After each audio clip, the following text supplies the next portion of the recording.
उत्तर प्रदेश के मुख्यमंत्री योगी आदित्यनाथ द्वारा कार्यकल्प योजना के अंतर्गत प्राथमिक विद्यालयों का कायाकल्प कराया गया, लेकिन इसके बाद भी स्कूलों की काया नहीं बदली है। अलीगढ़ के लोधा ब्लॉक के गांव अमरपुर कोंडला में प्राथमिक स्कूल में कायाकल्प योजना के अंतर्गत केवल एक कमरे में और एक बाथरूम में टाइल बिछा दिए गए।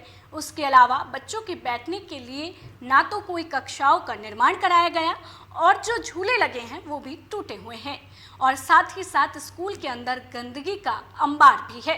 विद्यालय के कैंपस में झाड़ियों और गंदगी के अलावा कुछ भी नहीं है और तो और बच्चों के लिए पानी की व्यवस्था तक नहीं है। विद्यालय के अंदर ना तो पानी की व्यवस्था है और ना ही ठीक से शौच की व्यवस्था है, क्योंकि जो हैंडपंप लगा हुआ है वो भी खराब पड़ा है।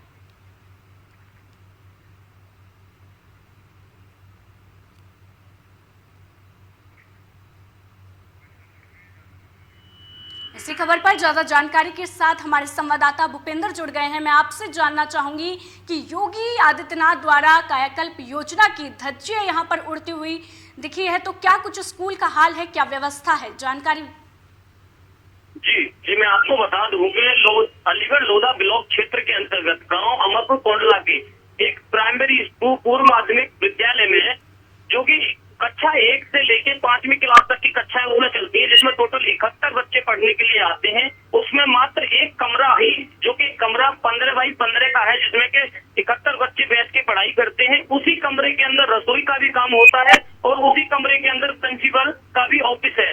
और उस विद्यालय के चारों तरफ में देखा जाए तो झाड़ियां ही झाड़ियां हैं, जिसमें के सांप बिच्छू वगैरह निकलने का डर भी लगा रहता है। जी, साथ में आपसे जानना चाहूंगी कि स्कूल के प्रधानाचार्य का इस पर क्या कुछ कहना है? जी, प्रधानाचार्य से बात करने पर प्रधानाचार्य ने बताया कि उन्होंने बीएसए और ग्राम प्रधान से कई बार बोला है कि यहाँ पे बिल्डिंग का काम कराया जाए और नए कमरे बनाए जाए, लेकिन प्रधानाचार्य उनकी बातों पे अमल न करते हुए उस बात को घोट के पी जाते हैं और बिल्डिंग में अभी तक काम नहीं कराया गया और न ही वहाँ की गंदगी की साफ सफाई कराई गई। जी, क्या अब तक कुछ कार्रवाई की गई इस खबर पर? नहीं, अभी तक कोई कार्रवाई अमल में नहीं लाई गई और न ही वहाँ पे कोई काम कराया गया। यहाँ तक कि साफ सफाई तक वहाँ पे नहीं कराई गई, जो कि गंदगी से अंबार लगा पड़ा है वहाँ पे। और तो और उस स्कूल के अंदर पानी पीने की सुविधा भी नहीं है। बहुत बहुत शुक्रिया आपका तमाम जानकारी के लिए। सर, हमने जो सर आए थे हमारे एवीएससी सर, उन्होंने कहा था प्रधान जी को बुला के कि इनको मतलब ग्राम पंचायत जो पंचायत भवन है ना, उसमें जगह दे दो। तब प्रधान जी ने कह दिया था कि हाँ मिल जाएगी, लेकिन अब हमने जब बाद में फ़ोन किया तो वो बोले कि मैडम वहाँ 2 कमरे तो हमने आंगनवाड़ी को दे रखे हैं और 2 कमरे हमारे पास हैं, बस 4 ही कमरे हैं वहाँ पे। मैंने कहा मैंने कहीं और पास में जगह हो वहाँ पे हमारे बैठने की व्यवस्था कर दें।